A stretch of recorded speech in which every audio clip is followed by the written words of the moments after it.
Kembali bersama kami, DPR memberlakukan lockdown di wilayah kerja Mahkamah Kehormatan Dewan dan Komisi 1 hingga akhir masa persidangan. Lockdown dilakukan setelah 9 anggota DPR RI dan puluhan pegawai dinyatakan positif. Lockdown dilakukan di wilayah kerja Mahkamah Kehormatan Dewan, Komisi 1 DPR RI dan ruangan pimpinan di lantai 4 Nusantara 3. Lockdown dilakukan sejak 9 anggota DPR RI dan 80 pegawai ditemukan terpapar COVID-19. Kesembilan anggota DPR diduga terpapar saat melakukan kunjungan kerja di daerah pemilihan. Pimpinan DPR pun menerapkan WFH dengan kapasitas 50% dan membatasi jam kerja hanya sampai 15.30 waktu Indonesia Barat. Kunjungan kerja saat ini akan dihentikan sementara.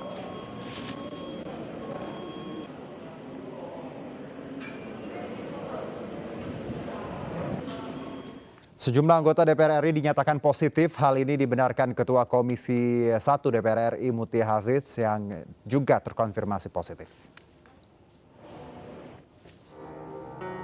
Di dalam unggahannya di media sosial, Mutia mengatakan sejumlah anggota Komisi 1 DPR telah terkonfirmasi positif COVID-19. Salah satu yang terkonfirmasi positif adalah Mutia sendiri. Tak hanya jajaran anggota Komisi 1 DPR, 3 orang yang bertugas di bagian kesekretariatan juga terkonfirmasi positif COVID-19.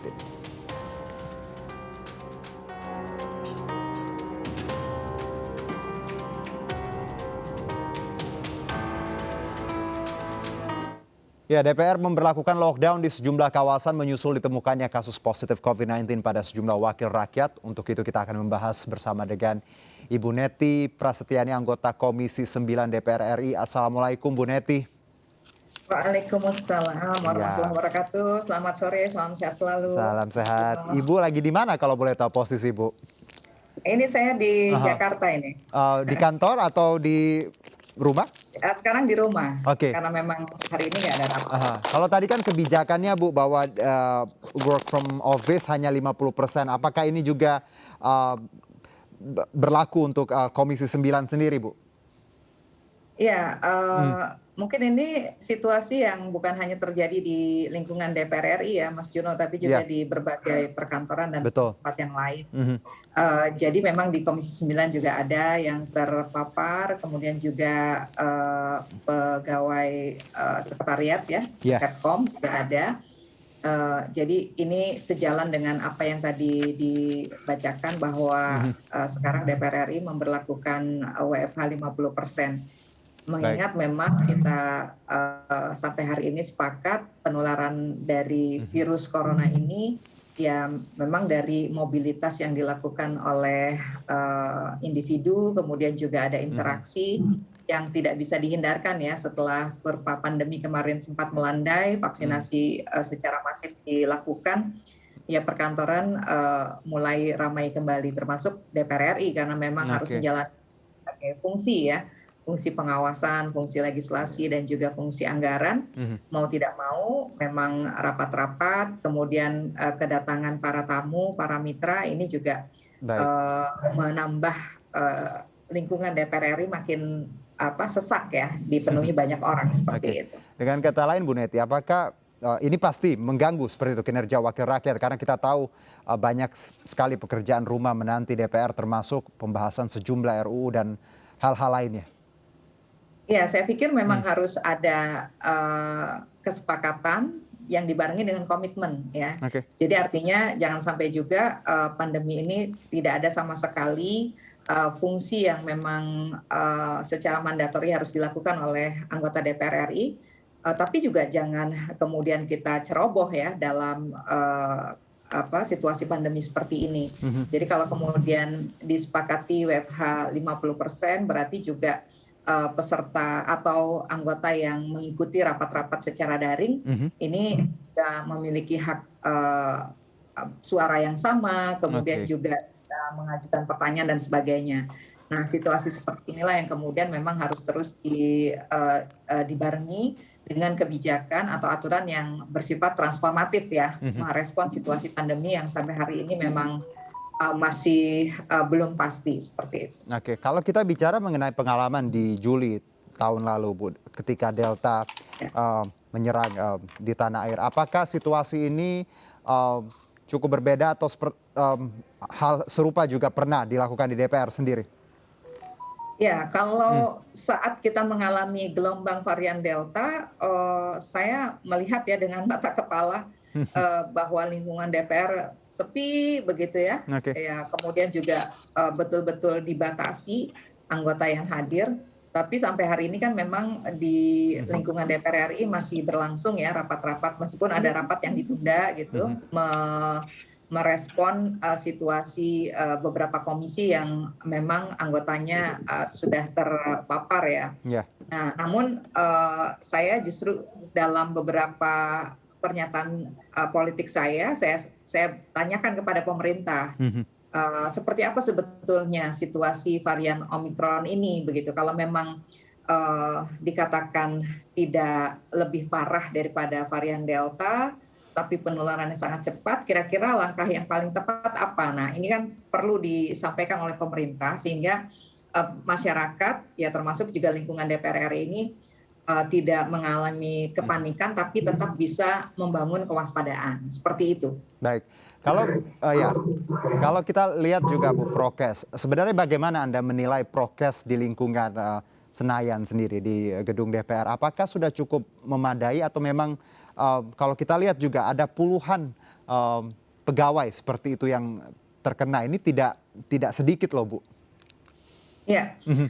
kalau saya melihat begini ya, ketika kita bicara kurva pandemi yang sempat melandai dan kita relatif merasakan kelegaan yang luar biasa Iya. karena bor kita juga menurun begitu ya. Mhm. Nah, saya melihat sebetulnya di lingkungan DPR RI cukup disiplin. Kenapa? Oke. Karena saya melihat bahwa aktivitas makan ya, biasanya kita makan ada ruang makan begitu, Mhm. itu hampir bisa saya sampaikan itu baru baru belakangan ini ya kita mulai makan kembali ya di ruang makan dengan jumlah yang sangat terbatas. Iya. Sebelumnya betul-betul tidak ada aktivitas di ruang makan Mhm. begitu ya, termasuk juga sholat kadang di ruangan masing-masing seperti itu. Nah, saya hanya ingin menegaskan kembali saat Omikron pertama kali ditemukan tanggal 15 Desember kalau nggak salah, kita sebetulnya sudah menyampaikan pada pemerintah segera lakukan tracing. Kenapa? Karena berkali-kali pemerintah mengatakan Omikron ini berasal dari luar negeri, begitu ya. Berarti kalau kemudian kita konsisten saja dengan kebijakan yang bisa melindungi warga kita, ya mudah-mudahan ya tidak apa namanya secepat ini. Namun kan memang ada beberapa celah begitu ya, seperti Mhm. misalnya pelaku perjalanan luar negeri, kemudian lamanya karantina dan sebagainya yang selalu berubah-ubah dan membuat akhirnya kita tidak bisa hindari sekarang bukan hanya imported case ya, tapi Ya, sudah menjadi transmission penularan ya, lokal lokal. hari Mhm. ini ya, nggak bisa lagi di tracing dengan pasti ini dari siapa, ini berasal dari mana. Mhm. Tapi yang jelas ya sekarang sudah ada di berbagai daerah seperti itu. Oke, Ibu Neti, kalau tadi di awal disebutkan bahwa anggota DPR dan juga para pegawai yang ditemukan atau terpapar COVID-19 ini banyak mendapati terjangkit positif ini karena kunjungan kerja. Apakah ada konfirmasi, Ibu, terkait ini? Memang aktivitas kunjungan kerja yang membuat beberapa anggota dewan dan juga puluhan pegawai terpapar? Sebetulnya Mhm. kalau saya melihat dari apa yang dilakukan di lingkungan DPR RI, kita cukup disiplin ya. Dan yang kedua pada saat kita melakukan kunjungan kerja itu baru seingat saya baru bulan yang lalu ya. Sebelumnya kita sudah menghentikan itu kunjungan kerja ke daerah ya, menahan diri tidak melakukan kunjungan, baik kunjungan reses, kunjungan spesifik dan sebagainya. Mhm. Seingat saya baru akhir November lah ya kita Mhm. mulai lagi dan itu pun juga dilakukan dengan testing sebelumnya ya, Oke. tergantung daerahnya. Daerah tujuan itu memberlakukan apa, misalnya Mhm. beberapa daerah mensyaratkan swab PCR begitu ya, sehingga anggota yang pergi ke daerah tersebut harus PCR terlebih dahulu atau sebagiannya Oke. antigen gitu. Nggak Mhm. usah jauh-jauh ketika kita akan melakukan kunjungan ke PT Bio Farma, PT Bio Farma mensyaratkan swab PCR gitu. Nah, itu kita lakukan sebetulnya ya.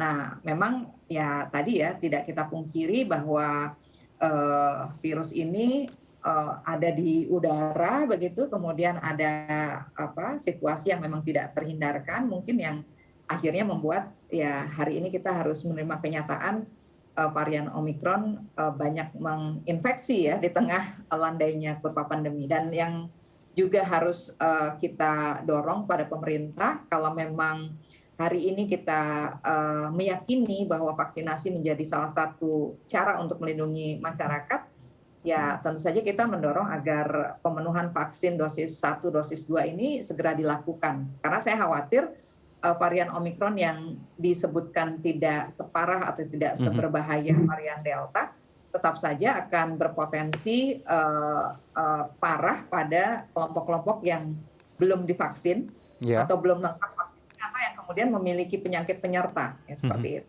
Baik, ini yang harus kita pahami bersama ya Bu Neti, agar kita tadi bahwa edukasi penting sekali dalam menghadapi ini, ya waspada boleh tapi tidak boleh panik ya Bu ya.